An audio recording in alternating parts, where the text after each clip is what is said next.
ఆ ఇద్దరి మహిళలకు కన్నీటి నుంచి కసి పుట్టింది. అవమానాల నుంచి పట్టుదల మొదలైంది. ఎవరైతే ఎగతాళి చేశారో వారే నా ఇంటి ముందు ఎదురు చూడాలని పంతం పట్టారు.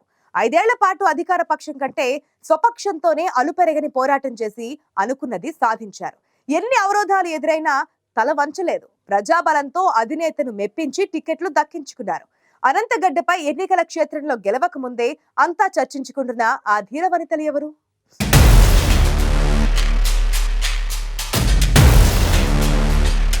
రాజకీయాలంటే ఖద్దరు చొక్కాలు వేసుకుని కాస్ట్లీ కార్లలో తిరిగితే కాదు. ఎన్నో అవరోధాలు, ఎన్నో అవమానాలు, ఎన్నో పోరాటాలు, కుళ్ళు కుతంత్రాలు ఇవన్నీ చూసిన వారే, తట్టుకుని నిలబడ్డవారే రాణించగలరు. సరిగ్గా ఇలానే ఆ ఇద్దరు మహిళలు రాజకీయ క్షేత్రంలో పోరాట పటిమను ప్రదర్శించి టికెట్లు సాధించారు. ఉమ్మడి అనంతపురం జిల్లాలో టికెట్లు సాధించి అందరినీ ఆశ్చర్యపరచడమే కాకుండా రాజకీయాల్లోకి వచ్చే మహిళలకు స్ఫూర్తిగా నిలిచారు. ఇందుకీ ఎవరా మహిళలంటే సింగనమల టీడీపీ అభ్యర్థి బండారు శ్రావణి, పెనుకొండ అభ్యర్థి కురుబ సవిత.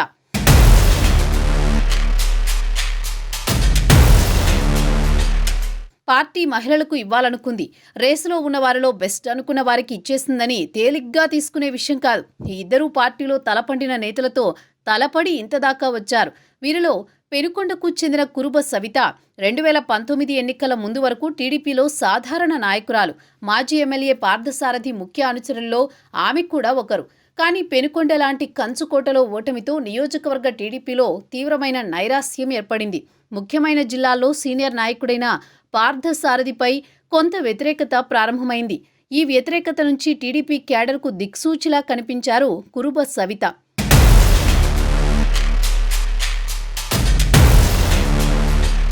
మొదట్లో క్యాడర్ చూసిన సవిత వేరు, ఆ తర్వాత వారు చూసిన సవిత వేరు. వైసీపీ ప్రభుత్వంలో ఎదురైన ఇబ్బందులను తట్టుకుంటూ క్యాడర్కి అండగా ఉంటూ పార్టీని ప్రజల్లోకి తీసుకువెళ్లేందుకు కురుబ సవిత చేసిన పోరాటాలు అన్నీ ఇన్ని కావు. ఓవైపు సీనియర్ లీడర్ పార్థసారథి ఉన్నప్పటికీ సొంతంగా బలమైన నాయకురాలిగా ఎదిగారు సవిత. ఏ కార్యక్రమం జరిగినా శివంగిలా దూసుకువెళ్లేవారు ఆమె. ఎన్నోసార్లు రోడ్లపై ధర్నాలు చేస్తుంటే పోలీసులు ఈడ్చి పడేశారు. మహిళని అని కూడా చూడకుండా జీపుల్లో తిప్పారు. అలాంటి పరిస్థితుల్లో ఆమె తెగువ చూపి పోరాడారు. ఓవైపు పార్థసారథి నుంచి తీవ్రమైన వ్యతిరేకత, మరోవైపు అధికార పార్టీపై పోరాటంలో ఎదురైన కష్టాలను ఓపిగ్గా 5 ఏళ్ల పాటు భరించారు.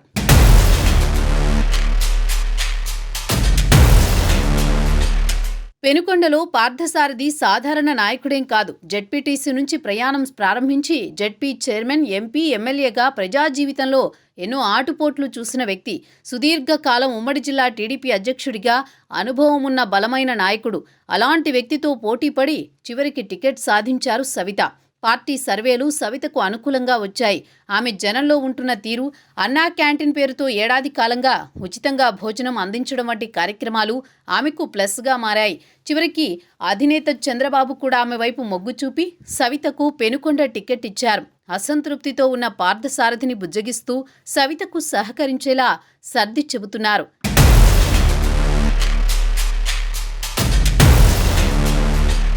పెనుకొండలో సవితకు టికెట్ ఒక రికార్డైతే సింగనమలలో బండారు శ్రావణికి టికెట్ రావడం ఇంకో సంచలనం. బండారు శ్రావణి 2019లో టీడీపీ నుంచి పోటీ చేశారు.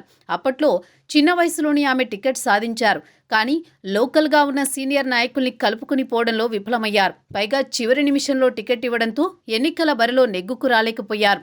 సుమారు 40,000కు పైగా ఓట్ల తేడాతో శ్రావణి ఓటమి చవిచూశారు. అప్పట్లో టికెట్ రాకముందు నుంచి ఆమెను ఎన్నో రకాలుగా అవమానించారు. కనీసం పార్టీ కార్యాలయంలో కూడా రానివ్వని సందర్భాలు కూడా ఉన్నాయి. ఇక ఓటమి తర్వాత ఆమె పరిస్థితి ఎలా ఉంటుందో ఊహించుకోవచ్చు. ఇక సీనియర్లైతే శ్రావణి ఇన్ఛార్జిగా ఉంటే పని చేసేది లేదని తెగేసి చెప్పారు.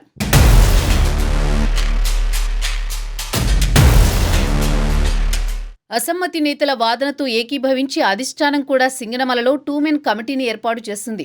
ఆమెను వ్యతిరేకించిన 2 నేతలకే పార్టీ బాధ్యతలు అప్పగించింది. వారి ఆధ్వర్యంలో పార్టీ కార్యక్రమాలు చేయాలని ఆదేశించింది. మరొకరైతే ఈ పరిణామాలతో తెరమరుగైపోయేవారే. కానీ శ్రావణి పడ్డ చోటే లేవాలనుకున్నారు. పోరాడైనా తన నాయకత్వాన్ని నిరూపించుకోవాలనుకున్నారు. అప్పటికే ఉప్పు నిప్పులా ఉన్న 2 మెన్ కమిటీ శ్రావణి ఒకే పార్టీలో ఉన్నా ఎప్పుడూ ఒకే వేదికపైకి రాలేదు. కానీ ఎస్సీ రిజర్వ్డ్ నియోజకవర్గంలో అగ్రవర్ణ నేతలకు బాధ్యతలు ఇవ్వడం పార్టీకే మైనస్గా మారింది. ఈ క్రమంలో శ్రావణి ఒంటరి పోరాటం మొదలుపెట్టారు. అయితే ఈ 5 ఏళ్లలో ఆమె వైసీపీతో చేసిన పోరాటం తక్కువేనని చెప్పాలి. సొంత పార్టీ నేతలతోనే ఎక్కువ ఫైట్ నడిచింది.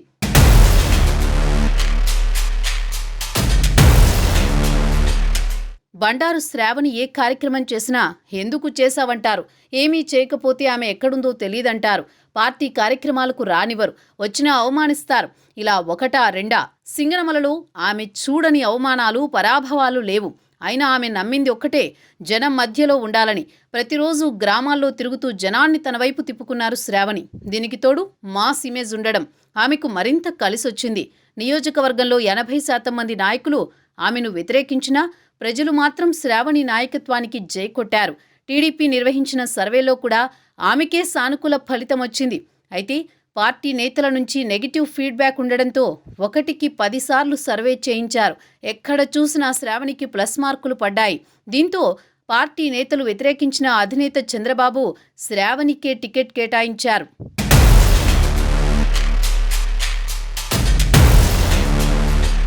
ఇలా ఎంతో మంది ఉద్దండులు, సీనియర్లు అడ్డంకులు సృష్టించినా వారితో పోరాడి 2 మహిళలు టికెట్ సాధించారు. నిన్నటిదాకా అవమానించిన వారే ఇప్పుడు ఆ 2 మహిళా నేతల నాయకత్వాన్ని అనివార్యంగా అంగీకరిస్తున్నారు.